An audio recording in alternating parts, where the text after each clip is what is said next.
Hi, everybody. I'm Dr. Randy Bach. I'm with the Newton Taxpayer Association. We're here for Taxpayer Talk. Today is October 16th, 2023. So I got the numbers down. I'm really good with numbers as far as remembering the date, my birthday, stuff like that. But we're going to try to deal with a lot of other numbers as well because the numbers keep coming at us. We just managed to fend off an override from the city of Newton, and somehow magically they got the money anyway. So good for them, good for us, bad for us, I don't know. I'm going to try to help source this and figure it out with my honored guest, Mr. Aidan Yeaw, whom I have great respect for, and who has had the perhaps interesting occurrence of being on our show. He has a knowledge of finance and is a resident of Newton, and I imagine even a voter. So, Aidan, tell us a little bit about yourself and what your thoughts are for Newton currently and in the going backwards for the override and going forwards for the upcoming elections and this and that. Yep. Thank you, Randy. It's great to be on the show. I've been a watcher, viewer. It's an honor to be here on the platform. But you're right. I am a voter. I am a Newton resident. All these things are true. To clarify too, I've been a current resident in Newton now for 6 years. Prior to that, I lived in California for 10 years. And prior to that, I lived in Newton for 2 years. So I can say that 8 out of the last 18 years, I've been a resident in Newton, in 6 of most recently. I live in West Newton. I have 3 children along with my wife, 2 of which are of school age and going to Newton Public Schools. Excellent. I like to think that my time living in California has given me a unique perspective, spending like close to a decade there and coming back here, almost like a round trip, has given me certain perspectives, about like what I see here in Newton and juxtapose that to what I saw in California. I care very deeply about civics. I take my civic responsibilities very seriously and usually vote in pretty much every election, even when we have like the off-cycle overrides and what have you. I actually even ran for elected office once, and actually I lived in the Worcester area. I ran for a state rep, and that was back in around 2002. So, and that was precipitated by just no one running, an incumbent being running unopposed for I think 2 or 3 elections. So I threw my hat in the ring, got my signatures, and got my name on the ballot. And I think that's one of the things I like. Hopefully, we could talk about today, just about the lack of competition we see in some of the elected races. Point. So you and I coincide in looking at businesses as part of an angel group, and competition is really one of the crucial factors of success. I mean, it'd be awesome. I think Peter Thiel has a book, One and Only, or something like that. What is it called? One. Just one. Okay. So if you get to be that one company before anybody else is there, you're going to do well.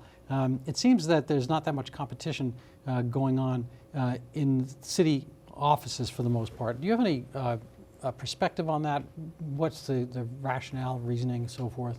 Yeah, especially I think at the school committee level, you're seeing more and more races that even for like open seats that aren't being contested. And I've been kind of curious, and this happened in my ward too, 2 elections ago, where there was an open seat. Chris Bresky is the current school council representative, and I give him full credit for putting his hat in the ring and for doing it. But he ran unopposed, and he's up for re-election in this election, and he's again running unopposed. And I think we've seen this time and time again throughout the city, and I think it's especially acute at the school committee level. And I'm not sure exactly what are the reasons why, Randy. I suspect it has to do with it's a tough job. I give the school committee members a lot of credit for raising their hands, and the demands, especially during the budget season, it's not uncommon for them to have to meet every day for a week. And like if you have a day job, I don't know how you do it. I give full credit for doing that, but I think there's like a broken fundamental aspect there about like, well, what is it about, like, shouldn't we encourage the school committee candidates to be to be able to have a day job or a full-time job and also be school committee members and serve the community. So hopefully there's a better answer there in the future, but I don't come here tonight with that answer. Yeah, there's an interesting point. I want to get to Newton issues, but this is an article I read maybe 20 years ago. Jonah Goldberg wrote it, and he was talking about kind of the low voter turnout, as if that's an issue per se. And he said, well, look, Iraq at the time, Saddam, has high voter turnout, 99%. Cuba, 99%.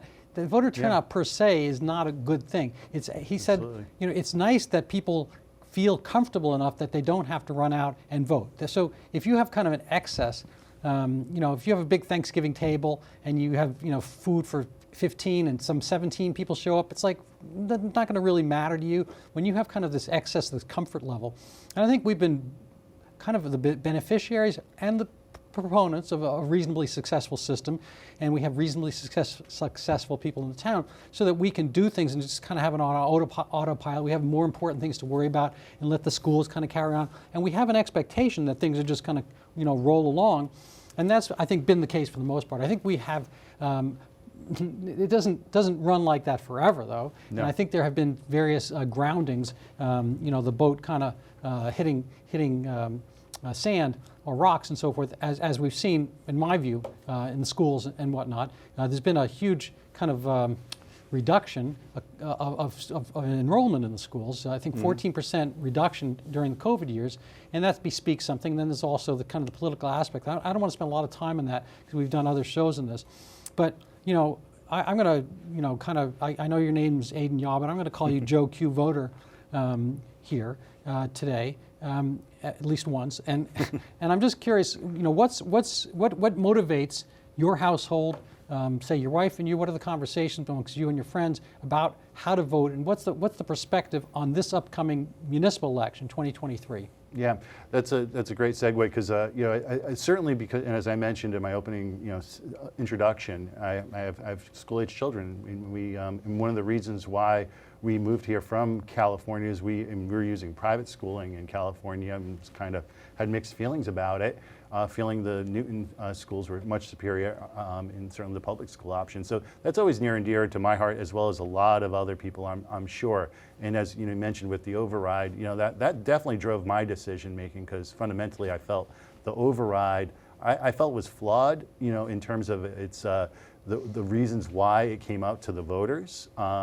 And also the timing. You mentioned about the timing of votes. I mean, why do we do that in March? Exactly right. And that it was almost like that was announced like just within days after the November regular election. So it was already planned, right? Yeah. So, but that's not what your question was. But I think front and center is certainly some of the things regarding the zoning. I think we're definitely seeing a kind of two factions emerging on the council in terms of, are you pro-development, or I think it's kind of like different shades of gray. No one's 100% on either direction, but are you more a development favoring or not? Or a lot. And, the example I've used for a different context. People ask me all the time about the COVID vaccines and whether I'm pro-vax and anti-vax. And I've given out thousands of vaccines. I've taken dozens of vaccines myself. I take the flu shot every year, et cetera. But I kind of put the analogy as like pro-clothing. Okay, am I pro-clothing? Well, yeah, I'm wearing clothing. I like clothing. I like to pick up my clothing. But I also like to have the right clothing for the right time. So if I'm on the beach and somebody comes along and I'm wearing a bathing suit and somebody comes along with 5 parkas and 12 boots and all this kind of stuff, every piece of clothing, I mean, that person is wearing the wrong amount of clothing and probably a little bit off in one way or another. And so my feeling is that it's not, I'm not anti-clothing by not putting everything on. And in this case, I'm not anti-growth. I'm not anti-development. But it has to be, in a sense, for the right time, in the right space, and the right growth. We live in a town, Newton, attached to a city, Boston, in the state, Massachusetts. My civics kicking in, even though I'm not a native. And the thing is, I've looked at the numbers, and the numbers show that we have had minimal growth the last 20, 30 years in each of those jurisdictions. And you know, we might have, I don't know if we've lost a congressman or not. New York lost a few. And where do they go? I mean, God bless them, they're gone. Anyway, no, but they go someplace else where people actually go. So there are places that are growing, there are places that are shrinking. I think we've been pretty much, you know, kind of on the mix of not doing either one. So I'm not sure what is exactly the force impetus to have, you know, these sprouts come up, A, and B, you know, this is my own little shtick, but I have this thing called The Covenant, which is actually a great book by James Michener, but the covenant is basically a pact. You know, it's a compact between people. People who move into Newton have an expectation. They buy a town, they buy the city, they buy the schools, they're buying a house, they're buying a lot, and they're not expecting, say, you know, a 50-story building come up next door to them that moment. They would have bought it in Manhattan, say, or in Boston, so forth. But so, you know, we don't have a homeowners association, but we have kind of this quasi compact or covenant wherein we bought our house with the expectation that we'd be, you know, in a leafy street or something like that, or maybe we bought it in a condo neighborhood. But to have this kind of abrogation of our voting rights and our ability to do self-determination, you know, recalls the Boston Tea Party itself, where there was taxation without representation. I call this zoning without voting. If anybody wants to use that phrase, it's still open for trademark. At any rate, what are your thoughts about the impetus for this housing thing, and do you understand the legal ramifications of the backing for it and how it came about?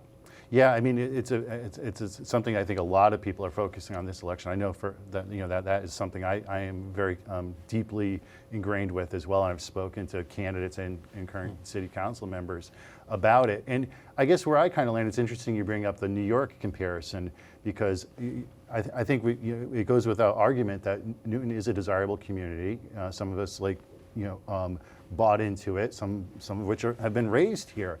But at the end of the day, I really am starting to really question the kind of the policy of saying, well, the path to like more inclusive home ownership and bigger home ownership in the city of Newton is a path through like rezoning and letting developers building that housing stock. I think as long as you have house values where they are today, I feel like what are we going to become Manhattan eventually?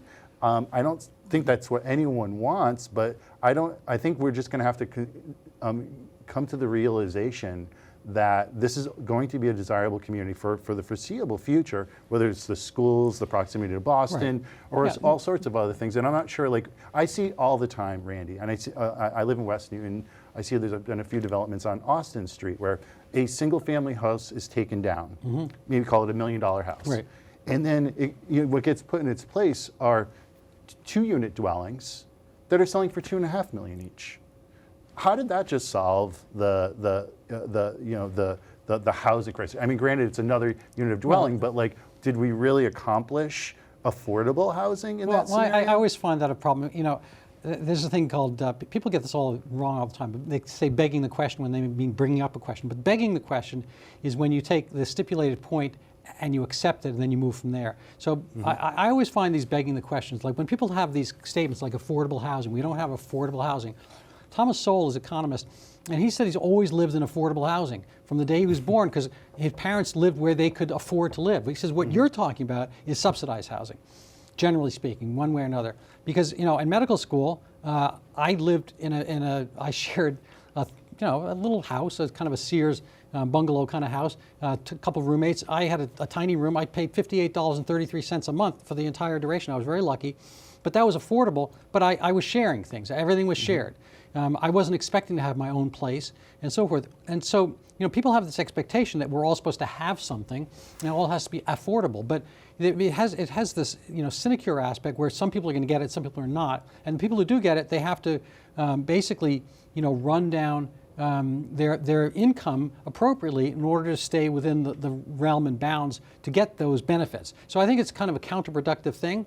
You know, I don't want to go too far down this rabbit hole, but my parents lived in rent-controlled New York City, and everyone think that's a great idea. Rent control, yes, it's lovely. You control the rent, you know, stay. But what happens is that the landlords, you know, it's kind of like Soviet. You pretend to pay us, we pretend to work. So the rent control is there, but then they don't fix anything, and they leave you alone because they want you out, and then they can bump things up. So it has all these perverse incentives and demands. Sure. And I think when we make all the housing have to go through these rules and ramifications, it makes it more expensive to build regular housing. People have to go through all kinds of rules. I'm not opposed to things growing in a semi-organic way, but this is not organic. I think we feel as if we're being forced. And again, it's Bill H5250. If people want to look it up, it was an emergency COVID provision during the COVID century, or I don't know how long ago it was, a few years. And somewhere stuck in there, along with like having a bowling alley in Framingham or something like that, and you have to change your socks if you live in Wayland twice a day, whatever. All these kind of picayune things. They have this thing, MBTA communities, and they wipe their hands, and you're going to have 15% higher density, and in certain areas of the train stops. The trains are not that great here. We have these little trolleys, and I grew up in New York City, and they have a subway system there. But I would maintain that the green these kind of little offshoots, the venules of the Green Line are not a major mass transit formulation, and it's really not fair to have these mass buildings grow up, which just because there happens to be a train station with a little 2-car trolley coming along, and subvert the will and the organic aspect of a town in which we came. That's not a question. Yeah. Well, I find it curious too, because also, I live really close to the commuter rail line. It's because, my closest MBTA option is that in West Newton, and then there's stations in Auburndale and in Newtonville as well. And one thing I heard recently about the MBTA, requirement is that apparently, I don't know if it's true or not, but that the MBTA was threatening to, or the state, or through the MBTA, was starting to not make those platforms that have been promised for years handicap accessible, right? I don't know if you've ever been up and down those platforms. A lot, yeah. Those are tricky on their own, right? Yeah. And so that's been dangled out there by our elected leaders for a better part of a decade, right? And now I think we're on the verge of getting that, and now it's supposedly you're going to pull the rug out because if we don't comply with the MBTA. I don't call it zoning, but MBTA kind of requirements around dense housing around MBTA stations, that they say, well, we're going to pull that. So I feel like we're on some sort of let's make this up as we go along kind of policy that's being kind of dictated by a quasi-state agency, right? Right. And it is through the state and through the legislature as well. But you combine that with a lot of the talk about village. Visioning and what it means to have the villages and because you mentioned it in your earlier remarks, Randy, or I think alluded to it. One of the appeals I think of Newton is that village character, right? And I love that about Newton. One of the reasons why I came back it was that I really love that how each village center has its unique quality, a different set of restaurants, a different set of shops. It has its own vibe, right? I don't want to lose that, and I don't think we have to lose that, but I think we got to accept that there's got to be some growth there. I would get it, sort of, if we lived in, say, maybe Tampa or Miami, whatever, places that are actually, burgeoning, growing, but this is not really the case. There's not a huge demand thing going on, and I think it's all comes under this kind of guilt thing about, skin coloration and class distinctions and whatnot. The sign that there's Save Our Villages versus Newton for everyone. I would stipulate that Newton is for everybody.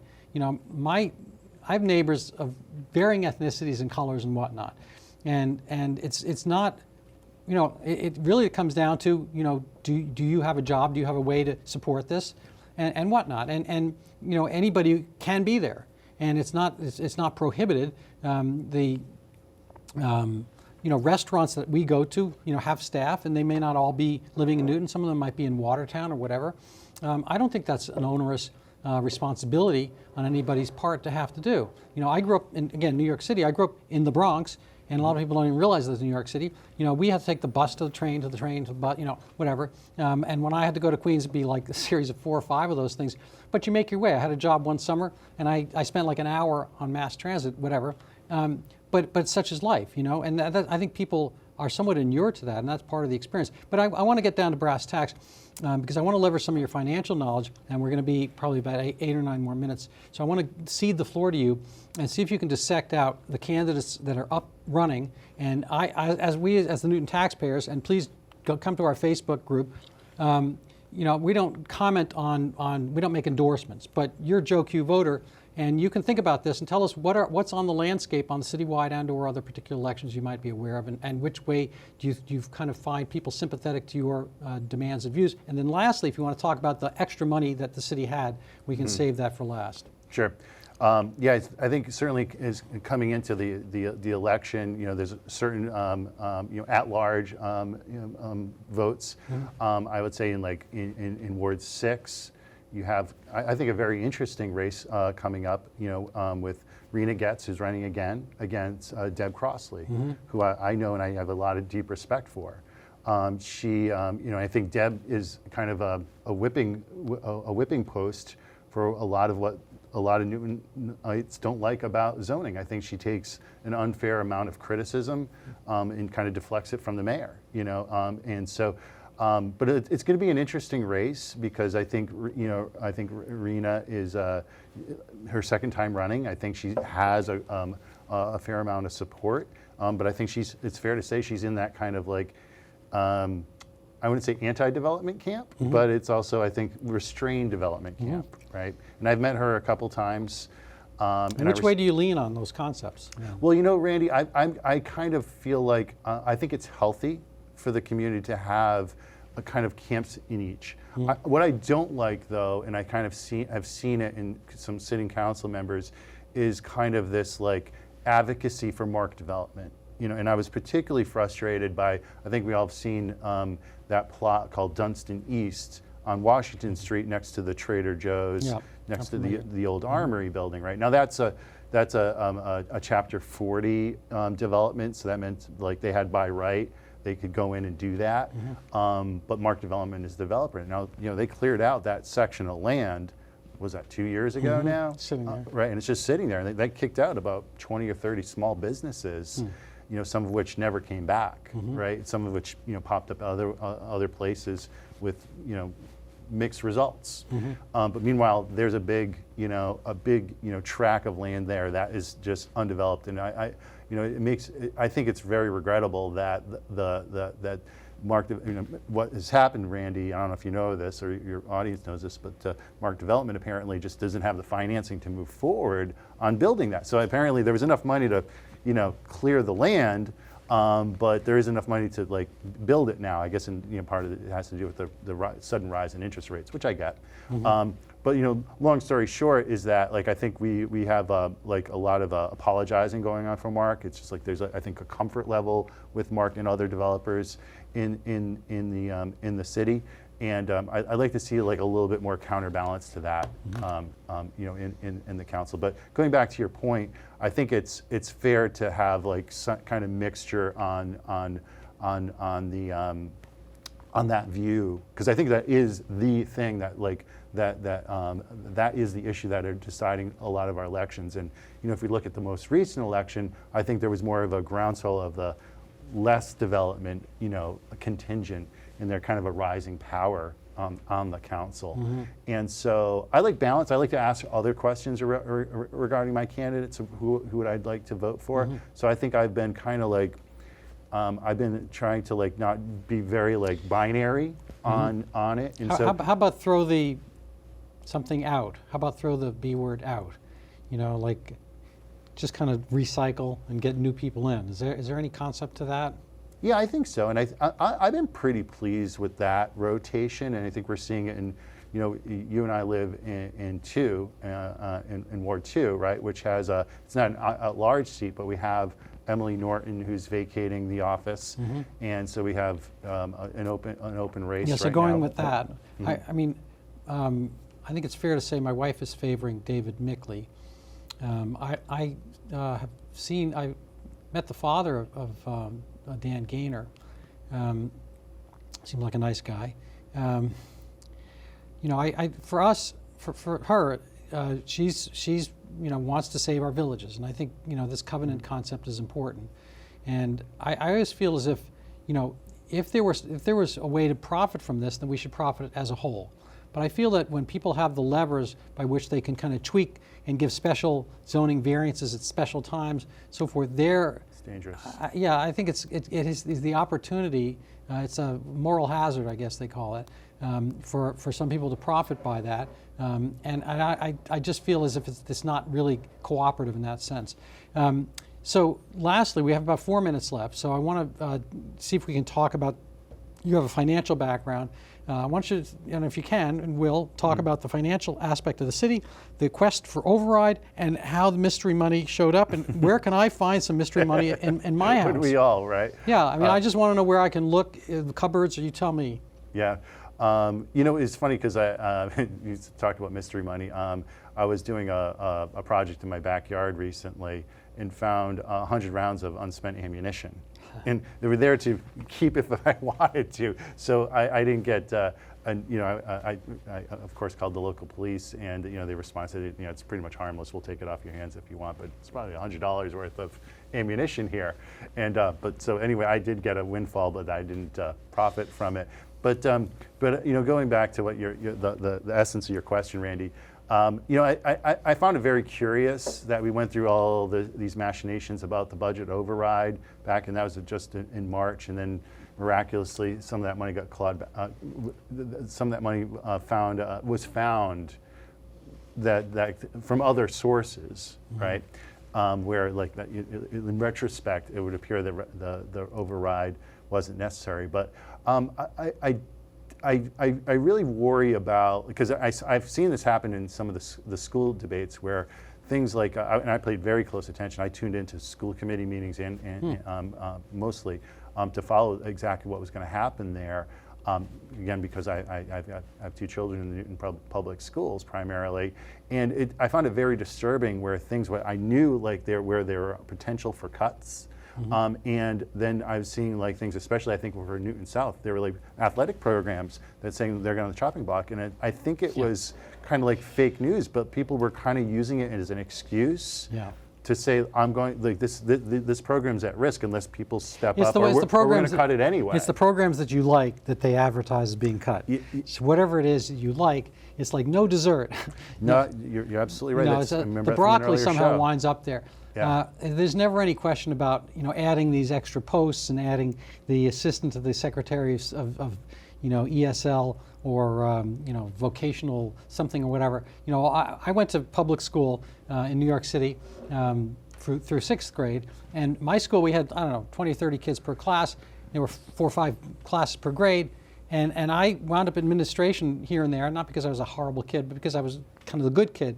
I rang the bell for the assemblies and all that kind of stuff. So I have to deliver the bell. Our office for that school was a principal, a vice principal, a secretary, and there was a nurse.